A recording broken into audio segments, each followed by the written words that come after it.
We are live. So I'm here with Catherine Hodges. My name is Stacey Gordon. I am the CEO, Executive Advisor, and Chief Strategist when it comes to DEI at Rework Work. And I'm so excited to have Catherine Hodges here today because she and I are both LinkedIn. We were playing like, are we instructors? Are we authors? Like, what are we? And so the nomenclature keeps changing, but we just decided whatever you call us, we know our stuff. So Catherine, so excited to have you here. Tell everyone a little bit about who you are, what you do, and what your most popular course is on the LinkedIn Learning platform. Sure. So my name is Catherine. I'm a software engineer. I mainly work in Java. I do a little bit of cloud infrastructure as well with AWS. My most popular course is Learning Java on LinkedIn Learning. Yeah, that's me. Awesome. So today we're talking about where are the women in tech? And we're having this conversation. It feels like an old conversation, like where are the women? But it's a cyclical conversation that we have to keep having over and over again because we haven't solved it. And so Catherine can teach you Java. She can teach you a lot of wonderful things, but she can also teach you kind of some of the tricks, some of the things you need to be thinking about if you want to get into tech. If you're trying to land a job, and even if you're not female, that's fine too, right? Like the conversation is around diversifying really the tech roles. And so we started chatting a little bit before we got started about what does it take? What does it really take to get into tech? And we were thinking about it. It kind of gets divided up into three different categories, right? We want to get women into tech. We want them to be valued for their contributions. And then we also want to change the toxic culture so that they want to stay. So that's diversity, inclusion, and really workplace culture / belonging, right? These three buckets. So if we talk about how do we get women into tech, I know, Catherine, you've been getting a lot of questions about how do you do that? So what do you say to that question? Yeah, well, if you're a candidate, there are a lot of different things you can do.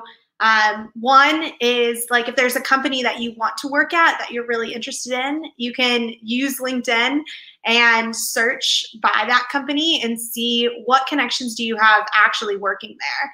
And ideally, it's someone you know, it's someone you've met in person. Maybe you went to high school together, you went to college together, maybe you worked at the same company previously. You can reach out to them and say, do you have 15 minutes to chat about how, what do you think of this company, or how do you like working there, or what are you working on, and try to get a sense of like what that company is like and get a connection, get a foot in the door. Another option is, and we were talking about this a little bit earlier, is like curate your feed. So be a part of the communities that you aspire to be in. So whether that's a women in tech community or a software engineering community, whether it's on Facebook or it's on LinkedIn, maybe there's a Java group you can join if that is a programming language you want to master. But being a part of those conversations, and sometimes it's just a little bit back and forth, and oh, there's an opportunity that's opened up at a given company that you can apply for. Yeah, I think that the curating your feed is a big piece that people miss, right? Like, I think we're past a little bit using LinkedIn as just a resume, right? But really understanding that LinkedIn is the place that recruiters go to find people. Yes, they're going to look on Indeed. Yes, they're going to look on some of the other, smaller tech-focused job boards.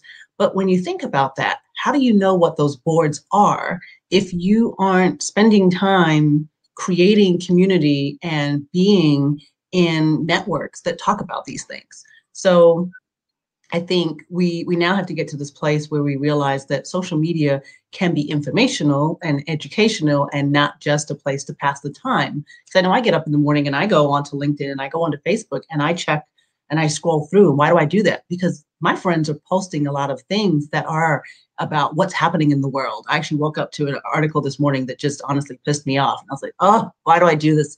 But it's because most of my friends, I've curated a feed, right, of people who are activists, who are doing great things. And so they always have such great information and it lets me know like, what is going on in the world. So I think you make a great point, Catherine. Like, if you want to to see what's going on in the tech world, you got to immerse yourself in it, right? Do you have suggestions maybe for groups they could join or places they should be? Yeah, definitely. Like one thing I do is, especially on Instagram, you can have like, you can create like the Instagram you use for fun and you post your family photos or photos with your friends, but having like a separate account where you follow tech influencers or people that are talking about maybe the new features and various frameworks or new languages coming up, people that are in the tech space, following them and having that be the feed. If you love to scroll on Instagram, like having that one be the feed that you focus more on when you're not like posting pictures with your friends, but kind of trying to separate it out of like personal versus like business. Yeah.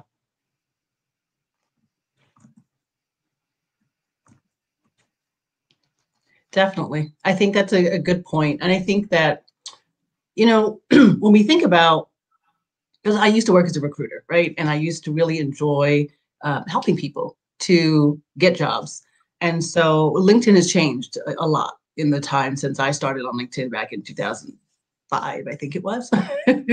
And so there really is the opportunity for people to be paying attention to one, to how it's changed, and to how it can help them. So I think that as we look at, even as we said, like LinkedIn Learning, right? Neither one of us is an advertiser for LinkedIn, but we do have courses on LinkedIn, and there's a ton of information there. So there's so many new ways to like get into and start to explore what's possible. So you teach a Java course on LinkedIn. What other courses do you teach? I have a Programming Foundations Data Structures course, and that one is really great if you're trying to interview for technical roles. Because for a technical or software engineering type role, you have to go through technical interviews, and a lot of times you're tested on those data structure and algorithm concepts. I also have a Nail Your Java interview course. And so once you kind of work yourself through the foundations, there's a ton of courses on LinkedIn Learning, as well as other platforms for getting familiar with Java, understanding how do you create programs, how do you design something. But there are certain concepts that I think are essential in becoming a Java engineer that you should know, just like how Java works under the surface, and what are the common tools that you'll need day to day on the job, whether it's Java streams or knowing how to program in various different ways, versus just like throwing something up there, and that's one way to solve it, but understanding like different ways to solve various problems. Gotcha. So I just threw up a banner, so that's why I was a little distracted. I was like, wait, I know there's a way to, like, how can we have people find your courses without having to search a bunch of different places? So linkedin.com/learning. A lot of people don't know that it actually exists. And it's not just LinkedIn Learning, right? I mean, out there you've got Udemy, you've got Coursera, you've got all these different places. There's coding schools now too, right? So I remember when coding schools first popped up, it was like, oh, the horror that somebody might have taken a coding course and not have gotten a bachelor's degree, right? But now we're seeing that that is, in some cases, can be used in lieu of, right, a bachelor's degree, and that experience might just be enough. And I know that Microsoft has been talking about doing it in that way and being able to let people get their foot in the door without having to have a bachelor's degree. As somebody that does have degrees, how do you feel about that? Yeah, it's really interesting. I think now with coding boot camps coming up, another option is if you already have a bachelor's degree, like getting your master's in computer science. And then there's also like online courses that you can take. I think the reason that a lot of companies like the bachelor's degree is that it's something that's certified. It also means that you studied the subject for 4 years. And so it's kind of like a time at complexity type of thing. So spending time coding, and in the bachelor's degree, it's like you're definitely spending a lot of time coding. And with the boot camps, I think they're a great option, but after the boot camp, you have to continue to keep coding, keep mastering your skills to get that software engineering job. So it's just taking the time to do it regardless of whether it happens to be in a more structured format with the bachelor's degree, or if you're kind of doing a boot camp to get up to speed and then you're continuing that with online courses, or the vice versa. Maybe you start with the online courses, continue into a boot camp to really get that full well-rounded experience. Gotcha. So really then what you're saying is, what I'm hearing is we demonstrating passion for the subject, and also demonstrating an ability and a desire for continuous learning. I actually had this conversation with probably I think it was, I don't know the exact title, everyone's got like senior VP, executive VP, but basically like the number 2 person at one of a very top tech companies. And we had a whole conversation around what it looks like to identify talent. And what he said was, well, it's very difficult to identify when somebody has passion for the subject and also has the ability to pick things up quickly, right? And an ability and a desire for continuous learning. So aptitude. He's like, how do you measure like potential, right? And I think that's the thing we're all starting to look for. It's like, how do you measure potential? Because before, the degree was a demonstration of expertise.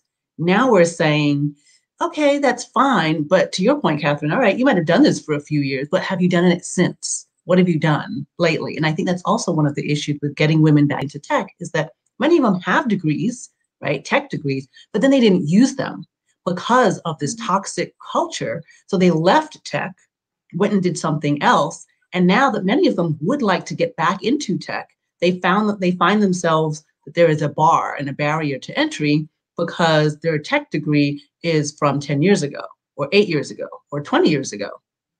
So I think having these opportunities to brush up and do a coding school, to take these courses, but also you've got to demonstrate that I love this, I want to do it, and show where else have you done it in your life? Have you volunteered? Have you helped your kids' school? Have you, like, what have you done to continue that learning?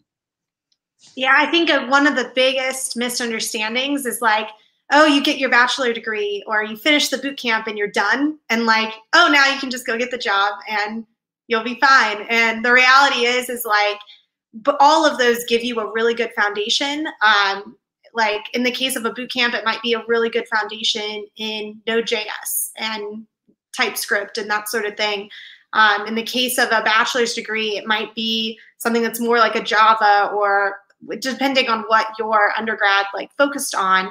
But it's a foundation, and it's a foundation that you have to build on throughout your career through working in a software engineering position or through online courses. Like, you have to continuously develop that because it's always changing. Like, tech is something that has not stayed constant ever. Right. So you have to constantly be learning.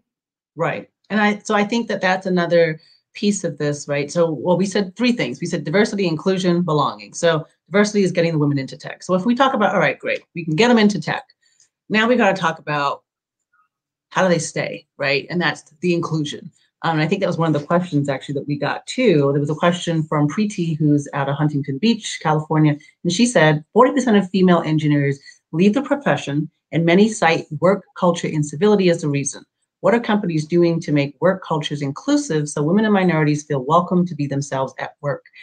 And I was like, ooh, well, ain't that a question? So, I mean, I think from the company's standpoint right now, there is definite focus, right, on creating inclusive workplace cultures, not just for women in tech, not just for women in general, but, you know, for everyone. We've been having this conversation, this renewed conversation around diversity in the workplace. So there is a focus, and it's part obviously of what I do, right, is helping companies to change their work culture. And so it does start with awareness, right, with understanding that this is something that actually has to change, and also an understanding that this is something that they can change, because there is this pervasive thought that it's like, well, this is too difficult. It's just always been this way. Let's just let sleeping dogs lie. It's not that bad, right? And so if you're uh, not only empowered to change, but have the desire to change it, and it's not going to change. And so I think there's, from the company side, there's things that they have to do, obviously, right? But what can we do as the women in the workplace? What can we do as individuals? I think one key tip is, like, hopefully you have a good manager, but being very open about your experiences with your manager or with someone that like has a little bit of power to actually change what's going on. So one thing could be like code reviews, like figuring out like what is a way we can make the language we're using in code reviews better, and how can we make it more inclusive. Another thing is, like, if there's an initiative you really want to work on or you really want to lead, instead of keeping quiet and kind of hoping you get chosen, being very verbal about like, I want to work on this, or, I want to work on a project where I do these types of things, or these are the opportunities that I'm interested in. Really sharing that with people and being very vocal about that can help you kind of put yourself in a position for career advancement and be able to create that culture that you want on your team. Yeah, that's a great point. And so I think for those of us, I say those of us, not me normally, because I had no problem speaking up, but for many people, they do have trouble with that. And I know that as women, we have been socialized, right, to stay quiet, to accept what you can get, just be thankful for what you got. You should be thankful you got a job, that you got into tech, right? So it's like, just do your job, keep your head down, don't make too much noise, and all will be good. And I think we have to re-socialize ourselves, or unsocialize, or whatever we have to do. Relearn that is not the way to go, and that it's okay to speak up. And I think part of the way that can happen is, yes, we have to really sort of force ourselves to do it, but I think that's where our allies come in as well. So a lot of times we hear men saying, well, what can I do? Well, what you can do is make sure that your female direct reports are being listened to, that their ideas are being heard, that they're getting opportunities to participate as the lead, right, on a project. And so I think there's that. There's also, what you can do is make sure that in a meeting that you're not mansplaining and talking over them, and that if somebody else is doing that you put a stop to it, right? So that's part of how we can change that toxic workplace, is literally one person at a time, right? Making it less toxic, making it clear that this type of behavior is not acceptable, and it can be done. I always say we can confront things without having to be confrontational about it. Mm-hmm. And so I think that's one of the things that we get, is people are so concerned that, if I say something, if I speak up, it's going to cause a problem, and then there's going to be a thing, and then I don't want to do that. And so we talk ourselves into this whole thing that hasn't even happened yet. And so, old school saying, like, we'll cross that bridge when we come to it, right? We haven't gotten there yet. It's like, stop thinking of all the things that might happen, and do the thing that is right in the moment. And that might be just speaking up. And I guess I'll use the example of a gentleman who told me he was, walked into a room, and there was a woman who was sort of, not really aggressively, but she was sort of being cornered, right, by like these two guys on the team. And you could tell she was uncomfortable. And they were telling some, not very nice jokes and things like that. And so he just walked over, and instead of saying, hey guys, that's inappropriate, he just basically said, what are we talking about, right? And they started to try to explain, and he was like, he just changed the subject. He just was able to say, probably not something we need to talk about right now. Let's change the subject, right? And he just changed the subject, moved on. Didn't have to make it a big thing. Didn't have to call them out and go, you're a jerk, you're sexist, you're this, right? He just, made it clear that he wasn't interested in that conversation either, and that this wasn't the time or the place. And right. So I think that we have to practice that because in the moment, we don't know how to do it. And so we just have to start practicing it. Yeah, I think especially like it can be hard if you like you're not used to speaking up on your team and like that's the first thing that you want to speak up about. I think they're like even in design discussions or other meetings, like speaking up just on your team in general of, oh, I see this thing in production, like is this what we expect? Or I tried running our code locally on our main branch and it's not building.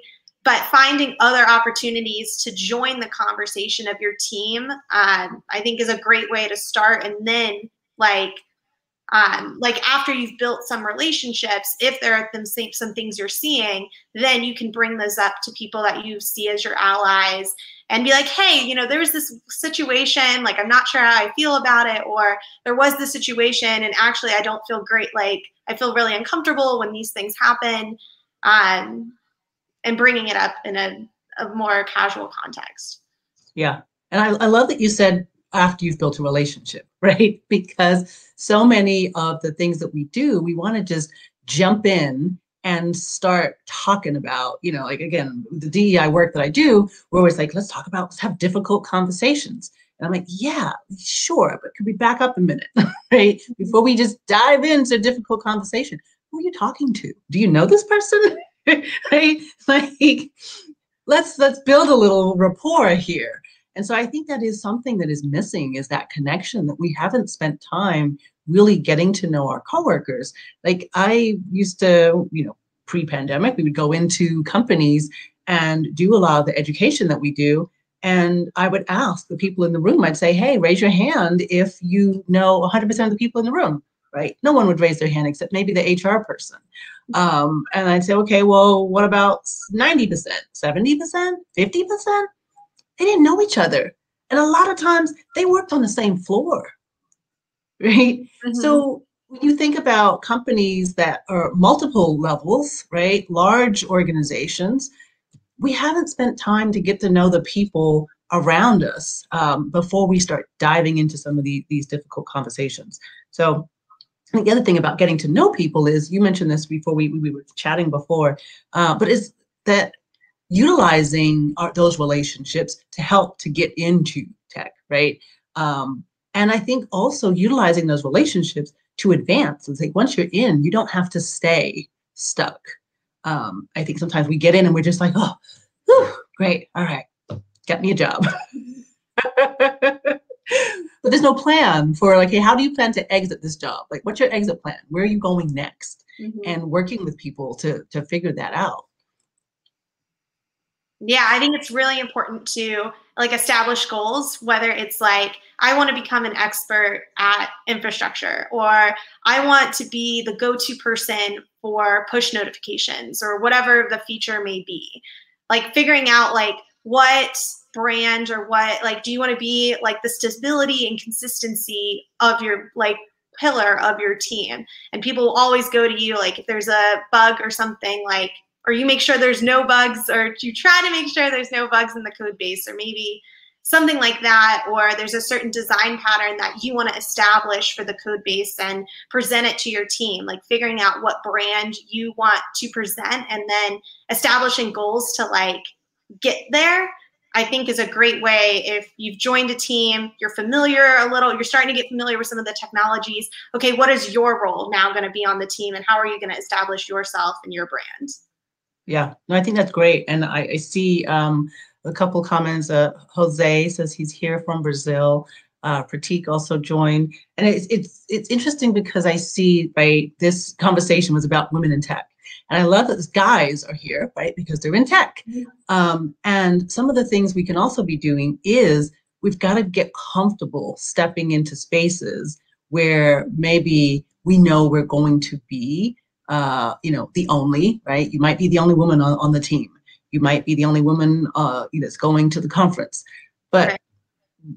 Being comfortable with that and knowing that that's what you're going to have to do and preparing yourself for it, so that one, when you get there, you're not shocked, and two, so that you also could have, right, a group of people outside who can help support you while you're inside. So I think that's the other thing about making those relationships and why it's so important to join groups and organizations and to have even your own just close group of individuals who you know that you can call and you can complain and you can say, oh, I need to have this conversation about this, right? So you can get it off your chest so you can move on. Right. Even in the case of, like, let's say you're working on an architecture, you're working on a design. Like, I know I've been in a time where, like, I would just create it and present it and, like, hope it did well.